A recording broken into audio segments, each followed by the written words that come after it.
Hi, Hector. My name is Antoinette Tate, and I'm happy to have you with us here with us today. Hi, Miss Tate. Tell me, Hector, what brings you to us today? Well, I had a really bad car accident 5 months ago. I was in the hospital for 4 months, and my whole body is just messed up. My right side, my leg, and my arm are messed up. I'm gonna walk with a cane for the rest of my life, if I'm that lucky. My left side arm is I can't hold anything with any weight to it. I have back spasms and back pain all the time.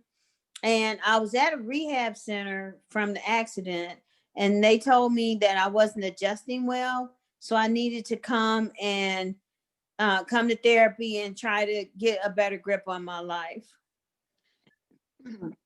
I'm sorry that happened to you, Hector. That must be really tough. Um, and it sounds Yeah, like a it major is. adjustment that you have to make in your life.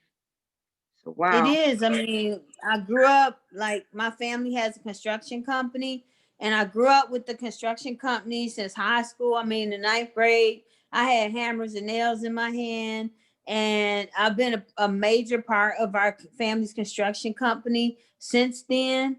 And I can't look at my family because I'm just useless right now. I can't do anything. I can't work.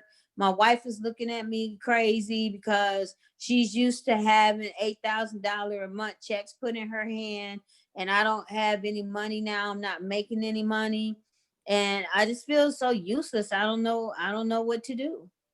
Hector, I hear what you're saying, and I hear that you're saying that because the accident, the job that you're so used to doing, it caused a major shift in your life. And in your culture, I understand that there's is it machismo? Hector, am I saying that correct? Machismo. Machismo, where the man is more of the head of the house. Is that correct? And Yeah, that's very correct, Miss Tate. mhm. I don't want my wife to work. I don't want her to have to go and get a job. I don't want her to have to, I don't want her to feel like I'm useless and I can't support my family. I Mm. just don't know what to do. I mean, so I just sit around and drink all day. I mean, I don't know what to do. I'm just kind of burned out, tired, frustrated, depressed. I don't want to get up out the bed in the morning. I don't want to look at my family because, when I look at them, I see the life we used to have, and I feel like I let them down because I had a very high position with our family construction company. I don't know what to do. I mean, I just don't know what to do. I hear you, Hector. I hear you. And I hear that you're saying that when you're drinking, it brings a release of stress, and it helps you um, deal with the reality of now, that you're facing um, a lot of challenges. I heard you say that your family are looking at you differently than when you were working, and it makes you feel useless. And so that sounds really tough. Well, I mean, like I said, I'm used to bringing in $8,000 a month. I'm living in a $500,000 house, $500,000 house. Wow. We're discussing what we're gonna do about our home because I don't have a job, and I'm just useless. I don't know what to do. I don't know like where to turn. And then, I'm just hiding myself in alcohol right now because I don't have to think about it that much then when I'm drinking. Hector, when you came, when you were in the waiting room, we asked you to do an audit assessment. Would you like to go over the results of it now? Yes, Miss Tate. Thank you. Give me 1 second. I'm just going to share my screen.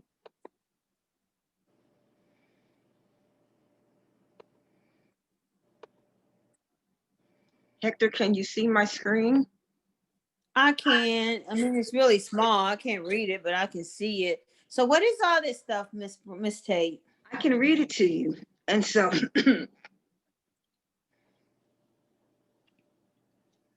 The audit is an alcohol use disorder identification test.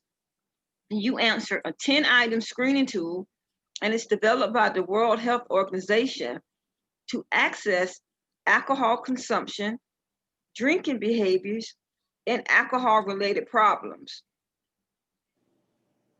So what was the result? Okay, I can get to that. And so based on the answers that you provided, your score was a 21. Now let me tell you what, absolutely.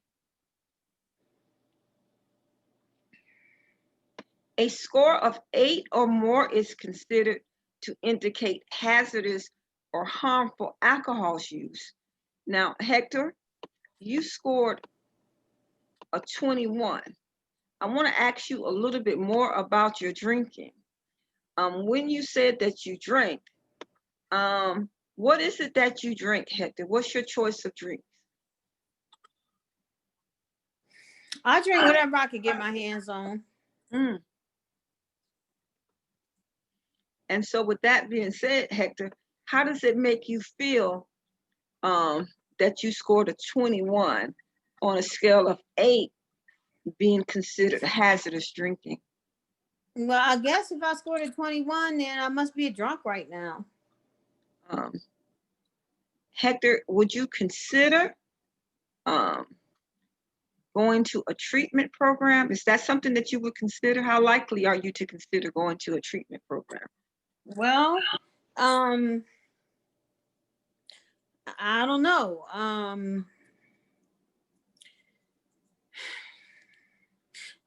What happens at a treatment program? Well, a few things, check. The outcome is to wean you off of drinking. But just to make you aware, when you first arrive, they're going to frisk you just to make sure that you don't have any objects that's going to harm yourself. You're going to do an assessment similar to what we did. You get to have a room, and you will have a clinical and groups. So you may have individual counseling as far as group counseling on substance use.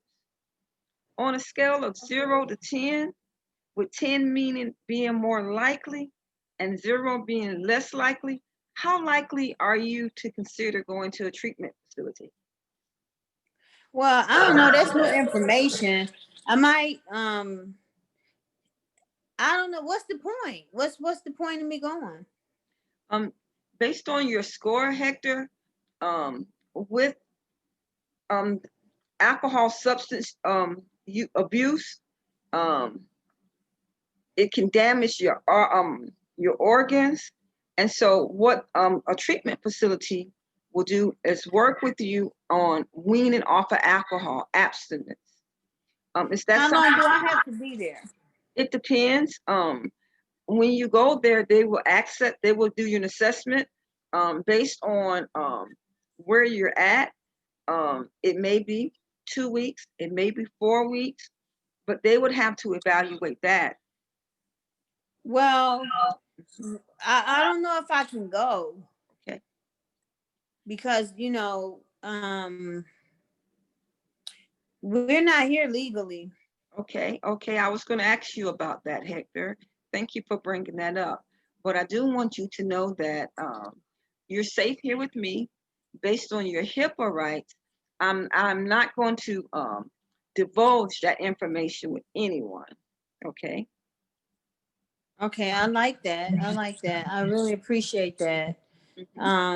So you saying I'm safe with you? I can tell you anything? Yes, you can. Unless you if you're saying that you're going to harm yourself or harm someone else, then I would have to notify authorities in that situation, because I am mandated to disclose that information. Well, I don't want to hurt anybody. I don't have that problem. That's great. And I don't want to hurt myself. I thought about it when I was in the hospital. Mm-hmm. And all those 4 months, and I thought about coming home and my body being all tore up and me not being able to work and provide for my family. And like you said, our culture is the man provides for his family, his wife and kids. And I have 6 sons and 3 daughters. Mm-hmm. And I want my sons to look up to me and think that I'm a great dad. I want my daughters to know that I'm a father that provided for them and that is able to provide for them. Mm-hmm. And I guess, there might be some other opportunities at talking to you is kind of making me think about there might be some other opportunities in the field that I'm in, because I might be able to do some office jobs. I've been doing this a long time, Miss Tate, and I know construction inside and out, from the top of a roof to the basement or the crawl space. So I know all about construction. There might be some other things I could do that don't involve my physical, me being really physical, because right now my physical stuff is just not working. Hector, I hear what you're saying, and that I am in total agreement if you are of exploring other options, because I do believe that with your many years of expertise and knowledge that you have of the construction business, there are other opportunities that you can explore still in the family business that's not physical labor. We can do things. Have you ever thought about being a dispatcher? Yeah, we do have a dispatcher that sends people to different locations, checks up on them, and makes sure that they're at those locations. And then they call in if they have any problems, and we get those problems handled for them. Mhm. So, yeah, we do have dispatchers. We also have people who go out and get the jobs. We have advertisers. We have people that talk to people and confirm that we will do the job and shake Mhm. hands, like we call it a handshake. Mhm. And Mhm. yeah, Mhm. I hadn't really thought about all that stuff, Mhm. but maybe if I could get some help with the drinking, then Mhm. maybe I can like get back on my game and Mhm. go out here and just be a person to bring in the business. Mhm. So, Hector, I'm hearing that you're willing to explore um, other opportunities in the construction business, and you're also willing to explore getting, not necessarily, you're not sure if you want to go to the treatment facility, but maybe something like a AA, which is an individual support group. Would you be considered going to an AA meeting? No, I know I'm not gonna do that. I like what you said before about a treatment facility, because if I have to trust myself, like I said, I've been around the construction site since I was 15. Hmm. But also, I've been drinking for a long time too, just not to this level. So I know that if I had to try to trust myself to go to AA, I'm not strong enough to do that. Hmm. So maybe, I would consider the treatment facility. Hector, what to get you past the consideration point and ready to commit to going? What obstacles are preventing you from totally committing to go to the treatment facility? Well, number one, I don't know any treatment facilities. Can you make any suggestions? Absolutely. My receptionist, when you leave, she has a list of treatment facilities. We just only need to collaborate with you and get your zip code. So definitely. Mhm. Okay. And then number two, I mean, I guess it wouldn't be a great big deal because I'm not bringing in money anyway. So I don't guess would be a great big deal for me to be gone for a little while from my home especially after being gone for 4 whole months Mhm. in the hospital and learning how to walk and, do my mobility all over again. So maybe, if I had a list of places to go, I could call them.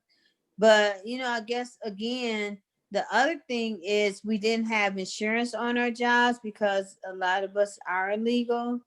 So I don't know how that would work.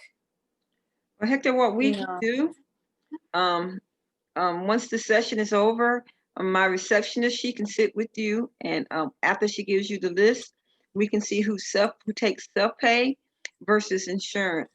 And so I'm grateful that you're willing to take that step.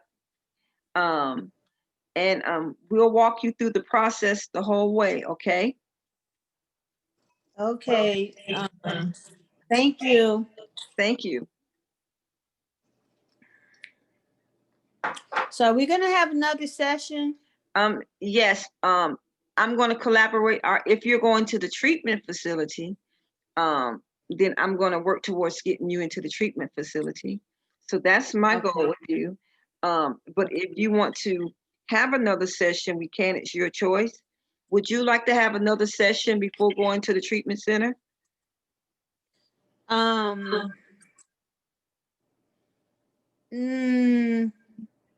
no, I can see you when I come back from the treatment. Can I see you when I come back from the Absolutely. treatment center? Absolutely. Absolutely. I look Okay. forward to it. Okay. Thank you. All right. You're welcome. Take care, Hector.